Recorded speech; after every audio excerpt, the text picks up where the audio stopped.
Dalam konferensi pers di Appiano Gentile, Christian Cifu mendapat pertanyaan tentang Luis Enrique yang belakangan jarang bermain. Sang pelatih kemudian menambahkan pembahasan tentang Andy Diouf yang menurutnya justru bermain lebih sedikit dari pemain Brasil itu. Cifu menjelaskan, mereka berdua berlatih dengan baik dan berusaha melewati masa ini. Mereka adalah pemain muda berkualitas yang masih memiliki ruang untuk berkembang secara mental. Saya menilai mereka belum sepenuhnya siap untuk sepak bola Italia. Tapi itu bukan berarti saya tidak akan memberi mereka kesempatan bermain. Saya bertanggung jawab atas fakta bahwa dengan begitu banyak pertandingan, saya punya sedikit waktu untuk menjelaskan beberapa hal penting kepada mereka. Namun karena dedikasi mereka, keduanya adalah pemain yang bernilai dan cepat atau lambat akan mampu mengatasi hambatan mental mereka. Mereka punya kualitas dan menunjukkannya setiap hari. Perlahan, waktu mereka akan tiba. Kita akan segera melihat mereka di lapangan.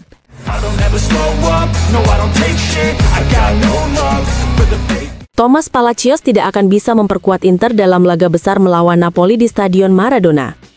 Dalam beberapa jam terakhir, bek asal Argentina itu mengalami ketegangan pada otot paha kiri bagian depan yang memaksanya absen, bukan hanya untuk laga melawan juara bertahan Italia tersebut.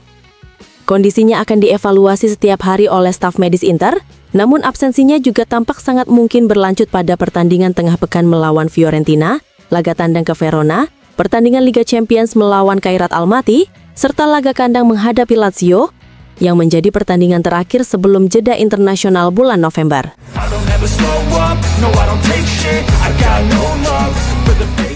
Sejak awal musim lalu, Nerazzurri telah mencatat 12 clean sheet dalam laga tandang, termasuk 4 dari 5 pertandingan terakhir. Rekor terbaik di antara tim-tim top Eropa, sejajar dengan Atalanta. Tak hanya tangguh di belakang, Inter juga tajam di lini depan dengan 9 pemain berbeda yang sudah mencetak gol terbanyak di Serie A musim ini. Selain itu, Inter juga menjadi tim yang paling banyak melakukan tembakan, 14 tembakan. Dan mencetak 3 gol hasil dari perebutan bola di area lawan yang berawal dari pressing tinggi. Sebuah data yang mencerminkan salah satu prinsip utama dalam filosofi sepak bola Christian Cifu.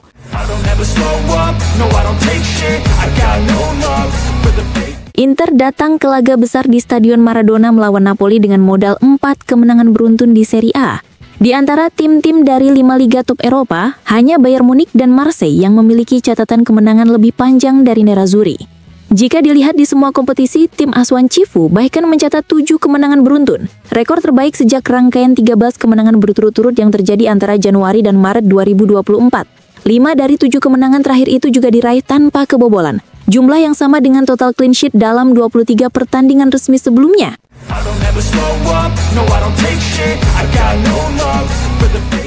Federasi Lega Serie A resmi mengumumkan format dan jadwal Piala Super Italia edisi 2025-2026. Turnamen prestisius ini akan digelar di Riyadh, Arab Saudi, tepatnya di Stadion Al-Awwal Park mulai 18 hingga 22 Desember 2025. 4 tim akan ambil bagian dalam ajang ini, Napoli, Inter, Bologna, dan Milan. 2 laga semifinal sudah dijadwalkan. Napoli menghadapi Milan pada 18 Desember, sementara Inter berduel dengan Bologna sehari setelahnya. Partai final akan dimainkan pada 22 Desember 2025 pukul 22.00 waktu setempat. Jika skor imbang di waktu normal, pemenang akan ditentukan lewat adu penalti.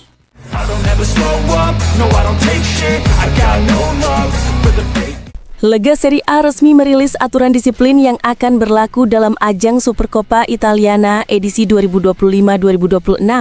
Dalam regulasi baru ini, hukuman skorsing yang diterima pemain di kompetisi liga tidak akan berlaku di Piala Super, melainkan dijalani pada laga Serie A pertama setelah turnamen berakhir.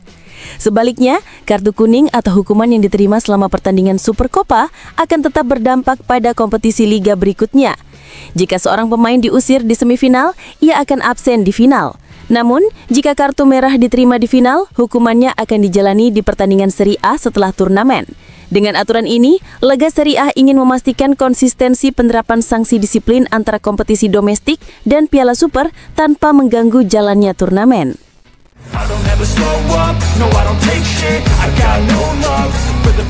Persaingan antara Napoli dan Inter, terutama pada musim lalu, menjadi duel panas dalam perebutan gelar Scudetto.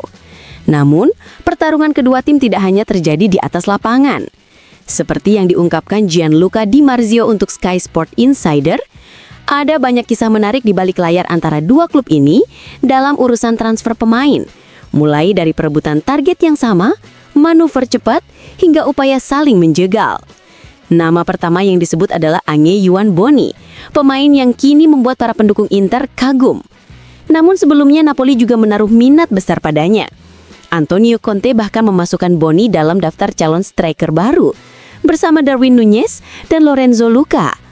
Klub-klub Bundesliga juga ikut memantau situasi Boni. Tetapi Direktur Olahraga Inter, Piero Ausilio, dan Giovanni Manna bergerak lebih cepat.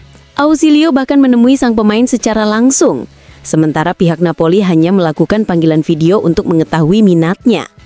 Kehadiran Christian Cifu di Inter kemudian menjadi faktor penentu, mempercepat proses negosiasi dalam pertemuan malam hari antara kedua klub. Saat Napoli masih fokus mengejar Luka, Napoli sempat merencanakan pembalasan besar, mencoba merebut Francesco Pio Esposito dari Inter. Presiden Aurelio De Laurentiis bahkan dikabarkan siap menawarkan hingga 40 juta euro. Namun, pihak Inter tegas menolak. Esposito tidak akan dijual. Penampilan gemilangnya di Piala Dunia antar klub justru semakin menguatkan keyakinan itu. Sosok lain yang sempat menjadi rebutan adalah David De Fratesi. Napoli beberapa kali mencoba mendekati, tapi Inter hanya bersedia berbicara dengan harga minimal 45 juta euro. Napoli akhirnya mundur karena sudah memiliki Anguissa, yang kemudian memperpanjang kontraknya. Sementara itu, ada juga kisah sebaliknya.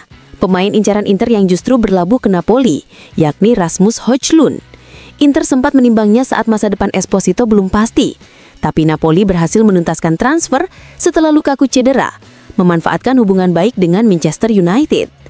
Terakhir, Andy Diouf juga sempat diminati Napoli, namun batal karena Lens meminta 25 juta euro. Inter kemudian memanfaatkan koneksi Ausilio dengan Massimiliano Mirabelli, Direktur Olahraga Padova yang juga punya peran di Lens. Setelah sebuah pertemuan makan siang, kesepakatan cepat tercapai, dan Diouf resmi bergabung dengan Inter. Kini hanya tinggal menunggu waktu untuk beradaptasi sepenuhnya.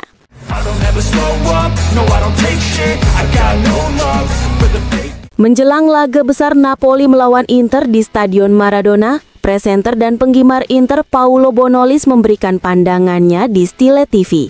Ia menilai kekalahan telak Napoli dari PSV di Liga Champions bisa menjadi pemicu semangat bagi tim asuhan Antonio Conte untuk bangkit. Bonolis memuji Conte sebagai pelatih hebat, meski menyebutnya lucu karena sering mengeluh soal jumlah pemain. Ia juga berbicara tentang pelatih Inter Christian Cifu yang dinilainya punya kepribadian kuat dan kemampuan memadukan keseriusan dengan sikap santai. Menurutnya, Inter kini fokus pada investasi jangka panjang dengan merekrut pemain muda berbakat seperti Andy Diouf yang butuh waktu beradaptasi. Bonolis menilai Milan diuntungkan karena tidak bermain di Eropa, sementara Inter, Napoli, Juve, dan Atalanta harus menjaga konsentrasi di tengah jadwal padat. Ia juga memuji kerja keras Sarri di Lazio dengan skuad terbatas dan menyebut Como sebagai tim kejutan musim ini. Ketika ditanya siapa pemain Napoli yang ingin ia bawa ke Inter, Bonolis tanpa ragu menyebut nama Lobotka sebagai pilihannya.